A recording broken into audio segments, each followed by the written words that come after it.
আসসালামু আলাইকুম। এই পোস্টার অপসারণ কি নিয়ে?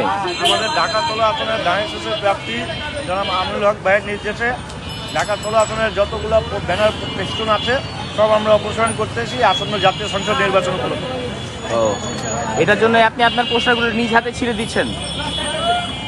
যাক, আমাদের দলীয় কর্তৃক যতগুলো নিয়ম আছে সকল বিধিবিধান মেনেই আমাদের পল্লবী থানা ছাত্র দলের সম্মানিত আহ্বায়ক জনাব সৈয়দ হাসান সোহেল ভাই নিজের পোস্টার নিজেরই ছোট ভাইদের দ্বারা অপসারণ করে দিচ্ছেন আপাতত জন্য, যেন কোনো নিয়ম কানুন বা কোনো আইনি দ্বন্দ্ববিধি যা আছে সেটা যেন অবলম্বন না হয়।